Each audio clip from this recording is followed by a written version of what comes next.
Mr. Speaker, having proposed 454.7 billion. Though, Mr. Speaker, the National Assembly Budget Committee was not able to approve the whole. But, Mr. Speaker, following the mediation, at least we were able to get an increase of 13 billion, though we proposed 454.7, but we were able to get 428 billion, Mr. Speaker. And I want to say that the National Assembly, especially the Budget Committee, must be persuaded or asked to be considering whatever you propose here, Mr. Speaker, because constituencies exist within counties.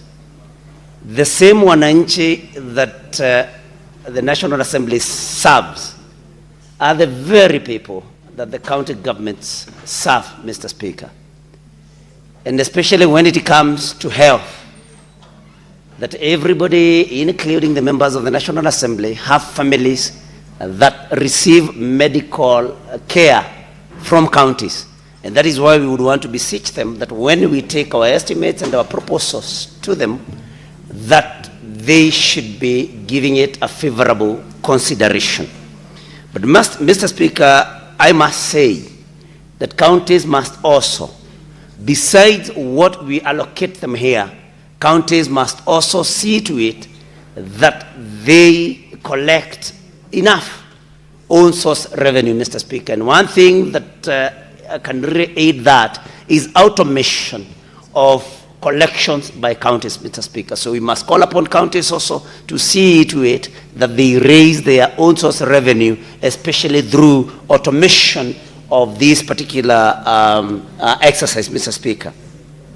Mr. Speaker, like most of those that spoke before me have said, we cannot have incremental or raised allocations and retain the same services that we used to have, Mr. Speaker.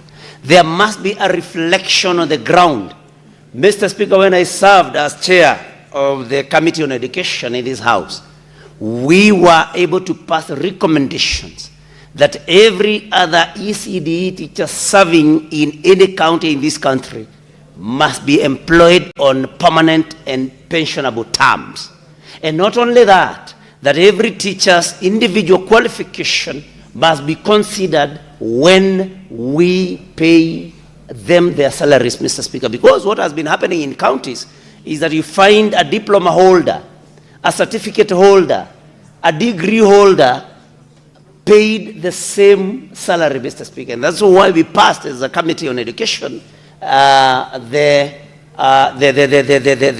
recommendation that every individual teacher's qualification be looked at, Mr. Speaker. And with this particular increment in the allocation to counties, they should, all governors and their executive, should be able to see to it that ECD teachers are employed on a permanent and pensionable basis as we have recommended as the Senate, Mr. Speaker.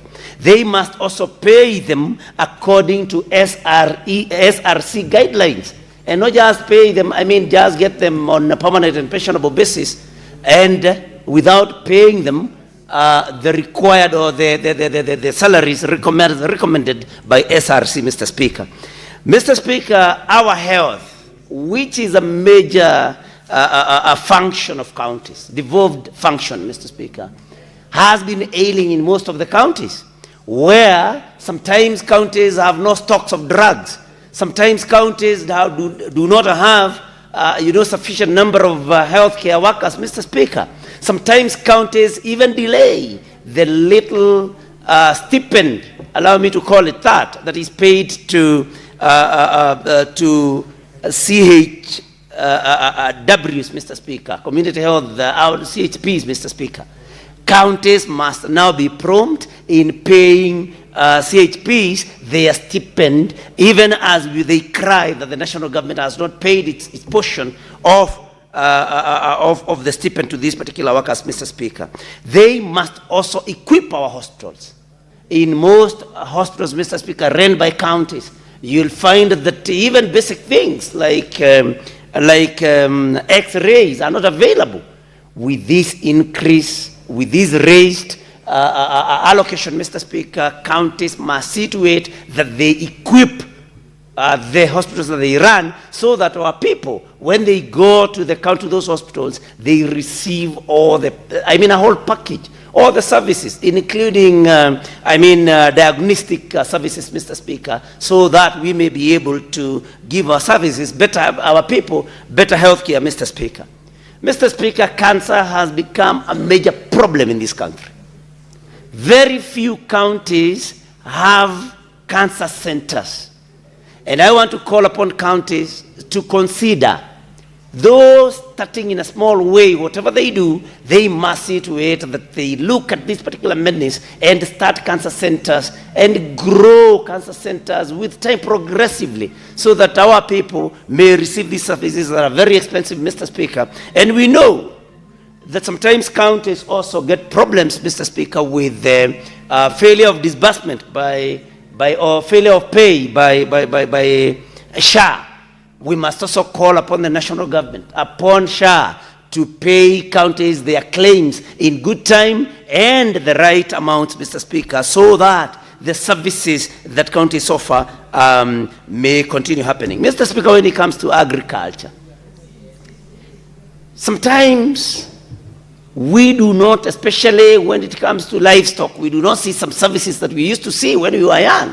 We used to see veterinary officers, Mr. Speaker, going around, villages and, offering what was called AI services. These days, it's very hard to find those services, Mr. Speaker, especially not readily available, especially in the rural areas of counties. This is something that counties, with the additional allocation, can be able to fast track, Mr. Speaker, and also have field officers advising our people on the quality of their soils, the plants that the crop that can do better, that can do well in our soils, Mr. Speaker. These are services that our people need. Field officers to also educate our people on better farming and agriculture practices, Mr. Speaker. These are some of the things that our counties should be able to do, so that we see to it that the drafters of the 2020 Constitution, who wanted that counties offer these services,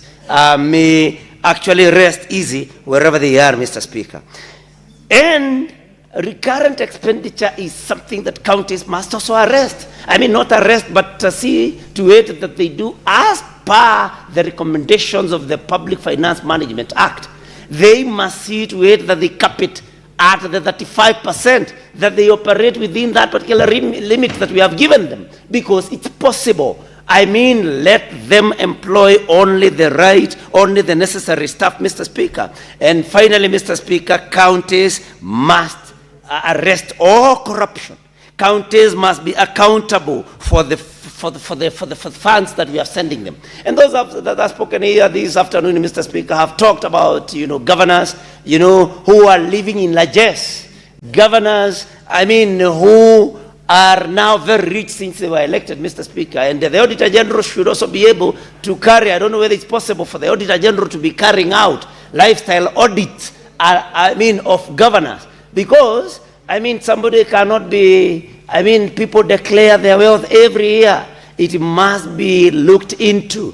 People cannot live in largesse when our people are looking for services, important services that they cannot be able to get, Mr. Speaker. And these conditional grants, I see it. I serve in the Committee on Land, Natural Resources and Environment, Mr. Speaker, where we are dealing with the FLOCA.